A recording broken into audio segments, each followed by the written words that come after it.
You know, when you think about the biggest rock albums of all time, you probably picture these massive, expensive recording studios in LA or New York. Well, what if I told you one of the most gigantic, sonically perfect albums ever was secretly recorded in a flooded basement in Massachusetts? This is the story of Boston, a band built on pure engineering genius, a whole lot of defiance, and a sound so huge it changed rock music for good.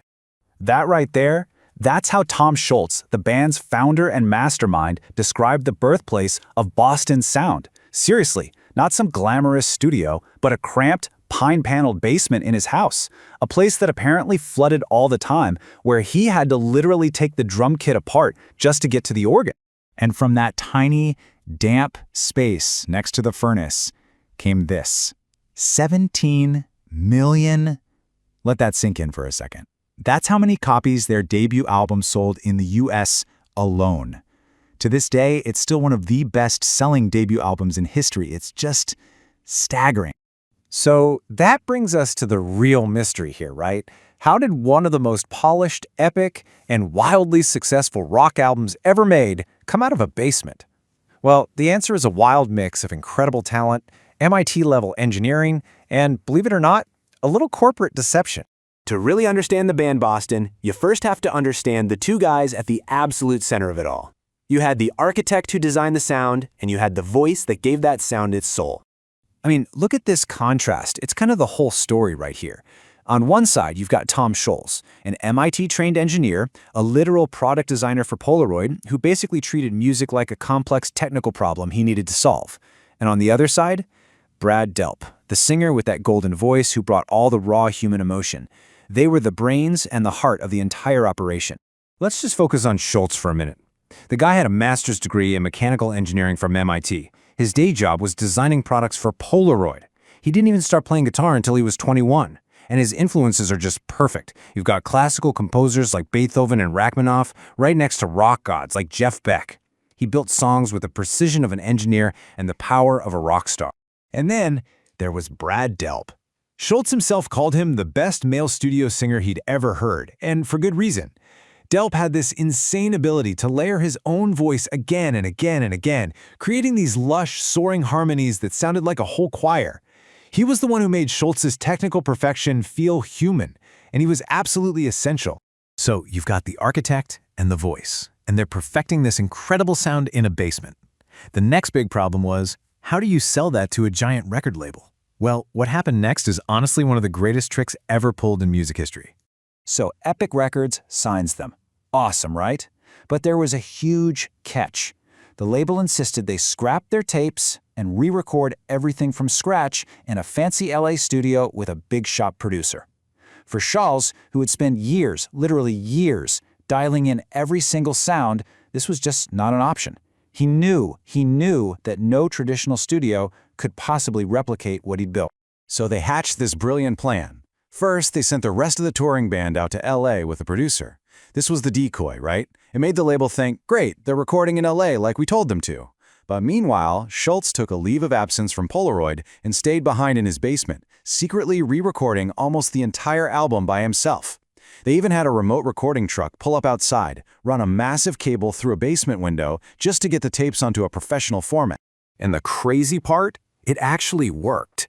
Epic Records got the tapes, loved them, and put the album out, completely clueless that the masterpiece they were listening to wasn't made in some million-dollar studio in California. Nope, it was made in a damp basement next to a furnace.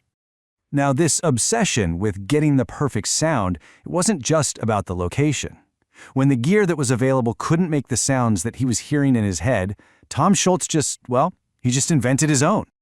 If you look at the back of those early Boston albums, you'll see a proud little statement, no synthesizers. Now you gotta remember, this was the 70s. Synths were becoming the coolest new thing in music, but Scholz was a total purist. All those soaring, futuristic, almost synth-like sounds you hear on their songs, that's all him, manipulating his electric guitars and organs through his own custom-made gadgets. He was turning his guitar into its own kind of synthesizer. Pretty soon, his career as a musician and his career as an engineer started to become the same thing. In 1980, he invented and sold the Power Soak, which was a game-changer for guitarists who wanted that huge, loud amplifier sound without making their ears bleed. But then, in 1982, he came out with his masterpiece, the Rockman. This little box, about the size of a Walkman, was absolutely revolutionary. It basically packed that polished, compressed, ready for the radio Boston guitar tone into a portable headphone amp. For the first time ever, any musician, anywhere, can get $1 million studio sound in their bedroom. The Rockman was used on so many hit records, maybe most famously on Def Leppard's monster album, Hysteria. But, this level of genius-level perfectionism and total control, it always comes at a cost. After that massive, immediate success, the story of Boston became one of long, long silences, fractures within the band, and some pretty intense legal fights. I mean, just look at the gaps between the albums. It tells you everything you need to know. After rushing out their second album, Scholz felt it was a compromise, so he spent the next 8 years perfecting the third one. Then there was an 11-year gap after that. This kind of timeline drove record labels completely insane and definitely tested the patience of their fans.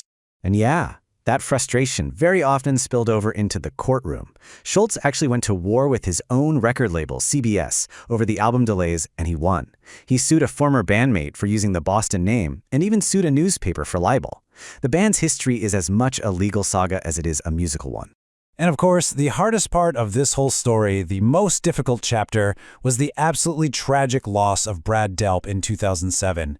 His death was just a devastating blow, silencing the voice that had been the soul of the band for more than 30 years. And yet, despite all the turmoil, the tragedy, and those long periods of silence, that sonic architecture that Scholz and Delp built together has turned out to be incredibly timeless. And in a pretty cool modern twist, the band actually found its next voice online. After Delp passed away, Scholz discovered a guy named Tommy DiCarlo, a fan from North Carolina, who had posted videos of himself singing Boston covers on his MySpace page. His voice was incredible, so Scholz hired him, and he still sings for the band today. So, here we are with the band getting close to its 50th anniversary. The legacy is just undeniable. That debut album is now 17 times platinum. Scholz has donated millions and millions of dollars to charity through his foundation. And that Boston sound, that meticulously engineered, perfect rock and roll sound, it's still all over the radio, and it's influenced countless musicians. So it all really comes down to this one question, doesn't it? When you think about the homemade inventions, the secret basement studio, that relentless obsessive pursuit of the perfect sound, what was Tom Scholz first? Was he a rock star who just happened to be a brilliant engineer? Or was he a brilliant engineer who just happened to become one of the biggest rock stars on the planet?